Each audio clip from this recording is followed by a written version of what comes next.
అందరికీ నమస్కారం. తెలుగు పరిమళం 10వ తరగతి తెలుగు వాసి. ప్రత్యక్ష దేవాలు పాఠ్యాంశం నందలి భాషాంశాలు, వ్యాకరణాంశాలు తెలుసుకుందాం. వ్యాకరణ పరిభాషలో 2 అచ్చుల కలయికను సంధి అంటారు. 2 అచ్చుల మధ్య జరిగే మార్పును సంధి కార్యం అంటారు. సంధిలో 2 పదాలు ఉంటాయి. వాటిలో మొదటి పదంలోని చివరి స్వరాన్ని పూర్వస్వరమని, రెండో పదంలోని మొదటి అక్షరాన్ని పరస్వరమని అంటారు. ఉదాహరణకి మనం గమనిస్తే రాముడు ప్లస్ అతడు.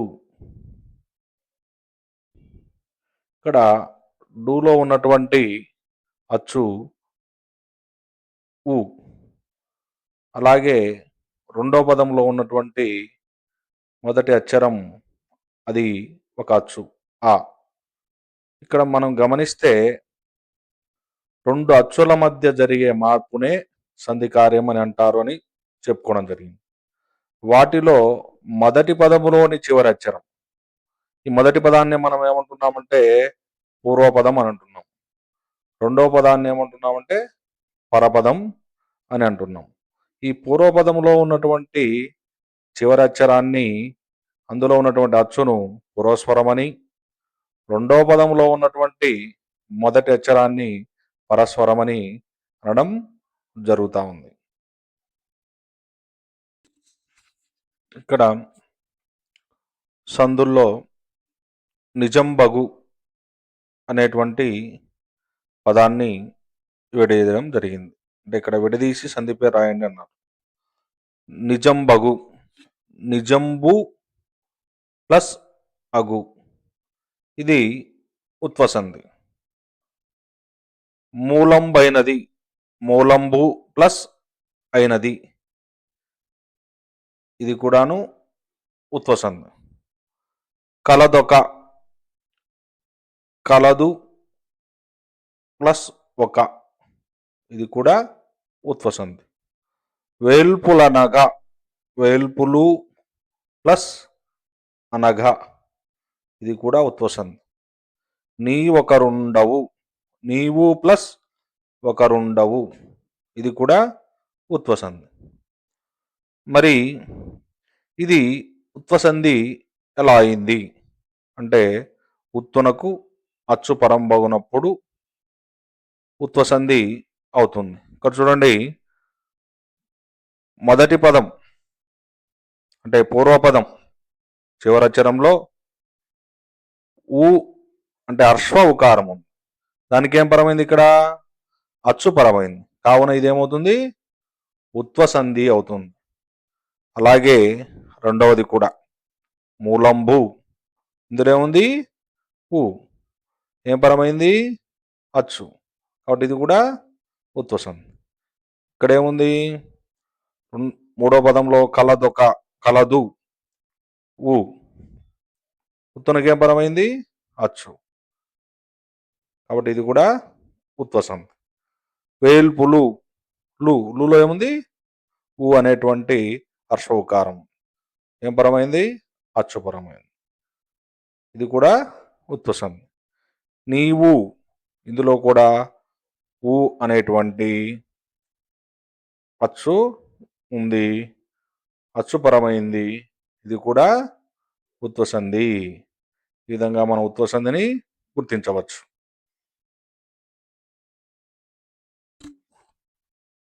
కింది పదాలను కలిపి సంధి పేరు రాయండి. జ్ఞాన ప్లస్ అర్థంబు, జ్ఞానార్థంబు, సవర్ణ దీర్ఘ సంధి. విజ్ఞాన ప్లస్ ఉన్నతి, విజ్ఞానోన్నతి, గుణసంధి. అతి ప్లస్ అంత, అత్యంత, యనాదేశ సంధి. ధర్మ ప్లస్ ఆత్ముడు, ధర్మాత్ముడు, సవర్ణ దీర్ఘ సంధి. త్రిక సంధి. కింది పదాలను కలిపి రాయండి. సంధి జరిగిన క్రమాన్ని, సూత్రాన్ని అనుసరించి గ్రహించండి. ఉదాహరణ: ఈ ప్లస్ మెయి, ఇమ్మెయి. ఈ ప్లస్ మహాత్ముడు, ఇమ్మహాత్ముడు. ఆ ప్లస్ విప్రుడు, అవిప్రుడు. ఆ ప్లస్ పతివ్రత, అపతివ్రత. ఏ ప్లస్ మెయిన్, ఎమ్మెయిన్. ఈ ప్లస్ కన్య, ఇక్కన్య. సూత్రములు: ఆ, ఈ, ఏలు త్రికంబులు అనబడు. ఈ ప్లస్ మెయి త్రికము మీది అసంయుక్త హల్లునకు దిత్వంబు బహుళంబుగానగు. ఈ ప్లస్ మెయి దిరుక్తంబగు హల్లు పరంబగునప్పుడు ఆచికంబగు దీర్ఘంబునకు హర్షంబగు. ఇమ్మెయి. ఇక్కడ త్రికసంధిలో గమనిస్తే ఆయిఏలు త్రికములు. ఇక్కడ ఇది త్రికమే, ఇది త్రికమే, ఇది త్రికమే. ఆ, ఈ, ఏ. త్రికము మీది అసంయుక్త హల్లునకు దిత్వం. ఇది ఈ త్రికానికి ఏమొస్తుంది? దిత్వం వస్తుంది. దిత్వం అంటే ఏ అక్షరానికి అదే అక్షరం అనమాట. ఇక్కడ మనం గమనిస్తే త్రికానికి ఏమొచ్చింది? దిత్వం రావడం జరిగింది. తర్వాత దిరుక్తంబ హల్లు పరంబగునప్పుడు ఆచికంబగు దీర్ఘంబునకు హర్షంబగు. ఇక్కడ దీర్ఘంగా ఉన్నటువంటిది కలిపినప్పుడు ఏమైంది? హర్షంగా మారడం జరిగింది. హర్షం అంటే మనము పొట్టిగా మారిపోవడం, అంటే దీర్ఘం లేకుండా రాయబడ్డం.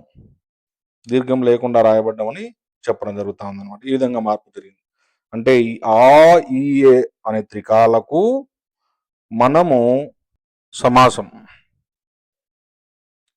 సమాసం అంటే వేరువేరు అర్థాలు గల రెండు పదాలు కలిసి ఒక పదంగా ఏర్పడితే దాన్నే సమాసం అంటాం. అర్థవంతమైన రెండు పదాలు కలిసి కొత్త పదం ఏర్పడడాన్ని సమాసం అంటారు. అన్నదమ్ములు ఉదాహరణకు. సమాసంలో అన్న అనేది పూర్వపదం, తమ్ముడు అనేది ఉత్తర పదం. అన్న, తమ్ముడు, అన్నదమ్ములు. సమాసంలో మొదటి పదాన్ని పూర్వపదమని, రెండవ పదాన్ని ఉత్తర పదమని అనడము జరుగుతూ ఉంది. కింది సమాస పదాలకు విగ్రహవాక్యాలు రాసి సమాసం పేరు రాయండి. జనని జనకులు, జననీను జనకుడును ద్వంద్వ సమాసం. ఫలపుష్పములు, ఫలమును పుష్పమును ద్వంద్వ సమాసం. వస్త్రభూషణములు, వస్త్రమును భూషణమును ద్వంద్వ సమాసం. భక్ష్యభోజ్యములు, భక్ష్యమును భోజ్యమును ద్వంద్వ సమాసం. కింది విగ్రహవాక్యాలకు సమాస పదం రాసి సమాసం పేరు రాయండి. ధర్మమైన పదం, ధర్మపదం. విశేషణ పూర్వపద కర్మధారయ సమాసం. సనాతనమైన ధర్మం, సనాతన ధర్మం. విశేషణ పూర్వపద కర్మధారయ సమాసం. మానుషుని యొక్క దేహం, మానుష దేహం. షష్ఠీ తత్పురుష సమాసం. శోకమనడి వహ్ని, శోకవహ్ని. రూపక సమాసం. అలంకారం, రూపకాలంకారం. కింది పద్యాన్ని పరిశీలించండి. నీక వగచి వగచి నిర్భిన్న హృదయులై విగత చచ్చులైరి వినవే వారలరిగి ఇకనైన నమ్ముదుసల్ల ఇదగ్ర శోకవహ్ని ఆర్పవయ్యా. ఇక్కడ పై పద్యంలో శోకవహ్ని అని ఉంది కదా, అంటే శోకమనడి వహ్ని. శోకం అనే ఉపమేయానికి, ఉపమేయం అంటే వర్ణించు వస్తువు, వర్ణించు వస్తువు. ఉపమేయం అంటే ఏమిటి? వర్ణించు వస్తువు. వహ్ని అనే ఉపమానానికి, ఉపమానం అంటే పోల్చు వస్తువు. అభేదం చెప్పారు. అభేదం అంటే భేదం ఉన్నప్పటికీ భేదం లేనట్లు చెప్పడం. అంటే శోకానికి అగ్నికి మామూలుగా భేదం ఉంది. కానీ ఈ పద్యంలో భేదం లేనట్లు చెప్పారు, అంటే అభేదం చెప్పారు. వహ్ని లక్షణాన్ని శోకంపై ఆరోపించారు కనుక ఇది రూపకాలంకారం. లక్షణం ఉపమాన ధర్మాన్ని ఉపమేయంపై ఆరోపిస్తూ ఉపమేయానికి ఉపమానానికి అభేదం చెప్పినట్లయితే, అంటే భేదం లేనట్లు చెప్పితే అది రూపకాలంకారం. కింది వాక్యాలలో ఉన్న అలంకారాన్ని గుర్తించి లక్షణం రాయండి. ఇక్కడ సంసార సాగరాన్ని ఈదడం కష్టం. ఈ వాక్యంలో సంసార సాగరం అనడం వలన సంసారంలో ఉన్న లక్షణాన్ని సాగరంలో ఉన్న లక్షణంలో ఆరోపించడం జరిగింది. అంటే ఉపమేయమైన సంసారం అనే పదానికి, అంటే ఉపమేయం అంటే ఏమని చెప్పుకున్నాం, వర్ణించే వస్తువు. దేన్ని వర్ణిస్తున్నాం ఇక్కడ? సంసారం. ఉపమానము అంటే దేనితో పోలుస్తున్నాడు సంసారాన్ని? సాగరంతో పోలుస్తున్నాడు. సంసారాన్ని సాగరంతో పోలుస్తున్నాడు.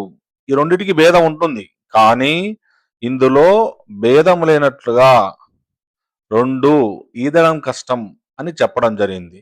కావున ఇందులో ఉన్న అలంకారం ఏంటి? రూపకాలంకారం. ఇందులో ఏం అలంకారం ఉంది? రూపకాలంకారం కలదు. ప్రభుత్వం రైతులపై దయా వర్షం కురిపించింది. పై వాక్యంలో దయావర్షం అని ఉంది. అంటే దయ అనేడు వర్షం. దయ అనే ఉపమేయానికి వర్షం అనే ఉపమానానికి అభేదం చెప్పారు. అంటే రెండిటిలోనూ కురవడం అనే లక్షణం ఉండటం వలన దయకు వర్షానికి భేదం ఉన్నప్పటికీ భేదం లేనట్టు చెప్పారు కనుక ఇది రూపకాలంకారము. ఇది అలంకారము రూపకాలంకారము.